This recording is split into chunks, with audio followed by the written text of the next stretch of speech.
जैसा कि हम आपको बता चुके हैं पिछली किस्त में कि उस्मान जो है वो पादरी को ले जा चुका है और ये तीनों की तीनों तकफूर जो हैं वो अपने बंदों के ऊपर चीख रहे हैं, चिल्ला रहे हैं, चिंगाड़ रहे हैं। लेकिन अब डायरेक्टर हमें दूसरी सिमत लेकर जाता है और क्योंकि अब ये सारा ड्रामा जो है वो खुल रहा है और किरदार के तारुफ जो हैं वो बहुत ज़रूरी थे, तो डायरेक्टर ने सारे किरदारों को, तकरीबन आधे से ज़्यादा किरदारों को एक जगह पर बिठा लिया और उनका तारुफ शुरू कर दिया। ये हमारे सामने जो है उनका तारुफ शुरू हो चुका है। ये संजान खातून है जो बिल्कुल फोकस हुई हैं और ये मैलून खातून का बेटा है और ये उस्मान का बेटा है। जैसे कि हमने पहले भी आपको बताया था कि उस्मान की शादी जो है वो बाला से हुई थी और बाला से उसकी शादी जो थी वो उसकी मोहब्बत की शादी थी, लेकिन बाला एक जंग के दौरान ज़ख्मी हो जाती है और उसकी माँ बनने की जो उम्मीद थी वो ख़त्म हो जाती है।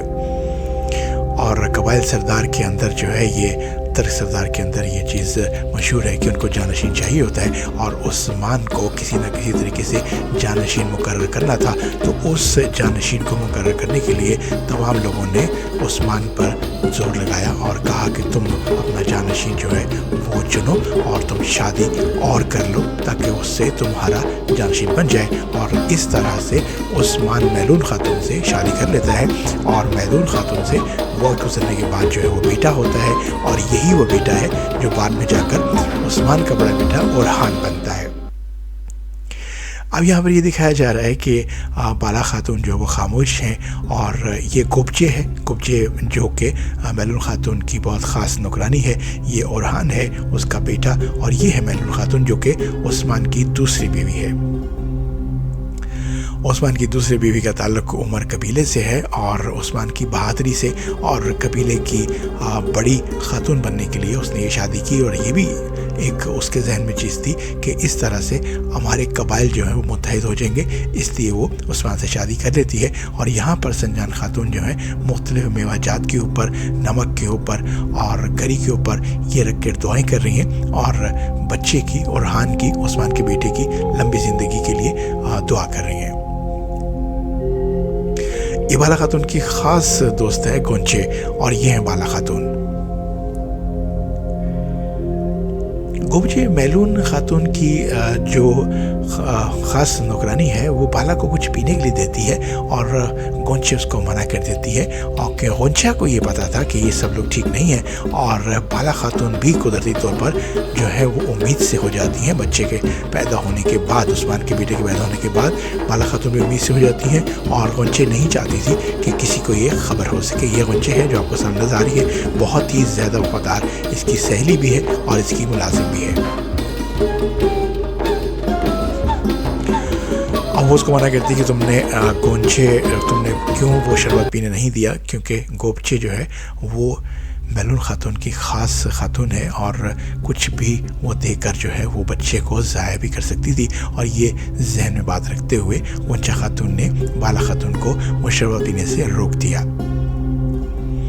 ख़वातीन हज़रात, अभी आपको ज़रा थोड़ा सा कन्फ्यूजन हो रहा होगा कि बहुत से किरदार हैं, यही वो किरदार हैं जो कि पूरे के पूरे ड्रामे में, पूरे सीजन्स में आगे पीछे ऊपर नीचे घूमते रहेंगे और यही सारी जंगें और सारी की सारी जो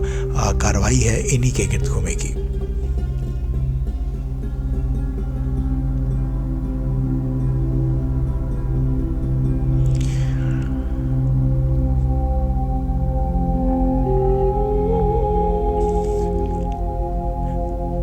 अब जय कोताई जिस तरह पानी से निकलता है, पानी से निकलने के बाद अब आकर सबको वो बता रहा है कि वो किस तरह से पानी से निकला है और जिस लड़की से ये है इसकी जो बाद में बीवी बनती है और इससे इसकी शादी हो जाती है और ये बहुत तंज़ो मज़ाक हो रहा है। और यहाँ पर जो है जय कोताई पे ऊपर मजाक हो रहा है, लेकिन ये शायद इसी खातून को पता है कि जय कोताई जो है अपनी जान पर खेल कर वापस आया है। ये कमर अब्दाल हैं, ये हकीम हैं और हर चीज़ का इलाज करते हैं और ज़्यादातर चोटें, बुखार और तीर जो लगते हैं वो कमर अब्दाल ही उसको आके निकाला करते थे और मरहम लगाया करते थे। तो यहाँ पर भी ये जय कोताई को गावा पेश कर रहे हैं ताकि जय कोताई जो है वो मजबूत महसूस करे, अच्छा महसूस करे।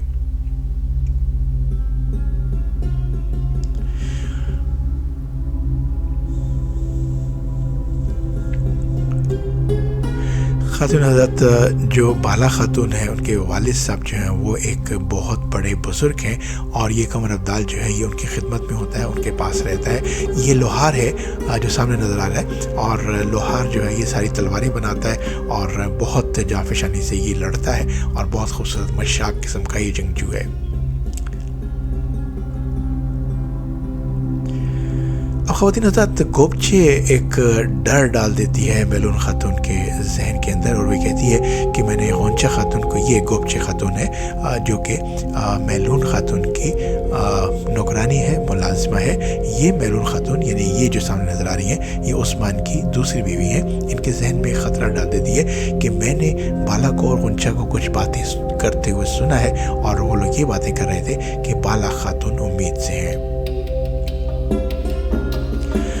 बस ख़वातीन हज़रात, यही बात सुन्नत थी और मेलून खातून के जहन के अंदर बेतहाशा ख़तरात और ख़दशात ने जन्म ले लिया, और वो तकरीबन हर पहलू पर सोचना शुरू कर दिया। और उन्होंने ये सोचना शुरू कर दिया कि अगर बाला खातून की औलाद होगी तो मेरी औलाद का क्या बनेगा। क्या मैंने उस्मान से शादी सिर्फ उसको एक औलाद देने के लिए की थी? क्या मैंने उस्मान जो कि पहले से ही शादीशुदा था, मैंने उससे शादी सिर्फ उसको औलाद देने के लिए की थी? और अगर बाला खातून की औलाद हो जाती है तो मेरा और मेरे बच्चे का यानी कि उरहान का मुस्तकबिल क्या होगा?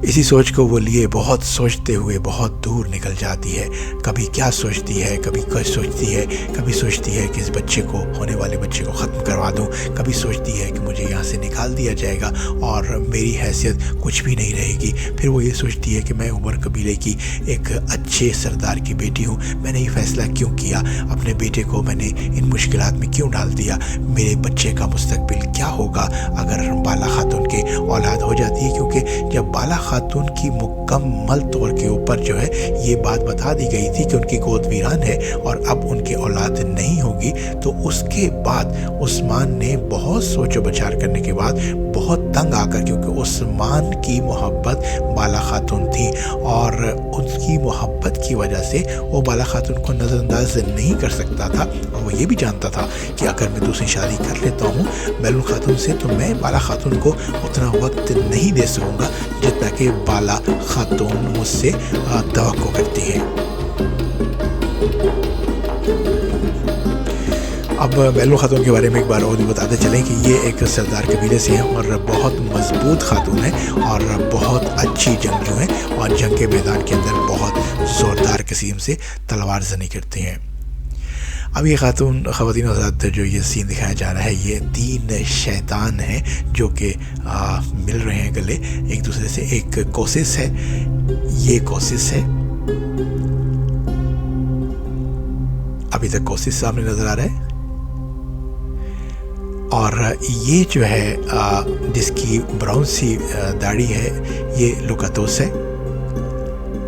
और ये है निकोला, सबसे ख़तरनाक सांप की तरह चालाक। ये जो निकोला है, जो गंजा है, ये निकोला बेतहाशा चालाक है, बहुत ज़्यादा धोखेबाज है, बहुत साजिशी है और बहुत ज़्यादा जो है वो दुश्मनी करने में, चलाने में बहुत ज़्यादा ये तेज़ है, और लोगों को बुलवा कर अपनी ये खाने की टेबल पर भी कत्ल करवा दिया करता है।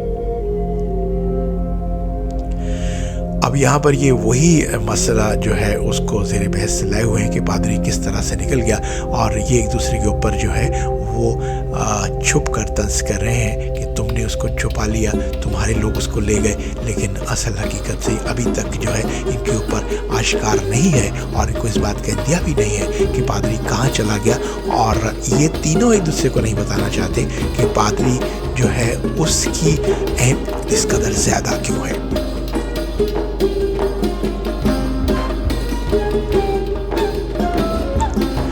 तीनों में जो कदरे बेहतर है वो रुखतुस है, और रुखतुस के बाद जो है कोशिश है, और ये कुछ बेहतर है, लेकिन निकोला जो है वो बहुत ही ख़तरनाक है। आज की किस्त जो है वो यहीं पर ख़त्म होती है, और उम्मीद करते हैं कि अब नेक्स्ट किस्त के अंदर फिर आपसे मुलाकात करेंगे। तब तक इजाज़त दीजिए, और हमारे चैनल को फिल्मी दुनिया को लाइक ज़रूर कीजिएगा, सब्सक्राइब कर लीजिएगा। अपना बहुत ख्याल रखिएगा। अल्लाह निगहबान।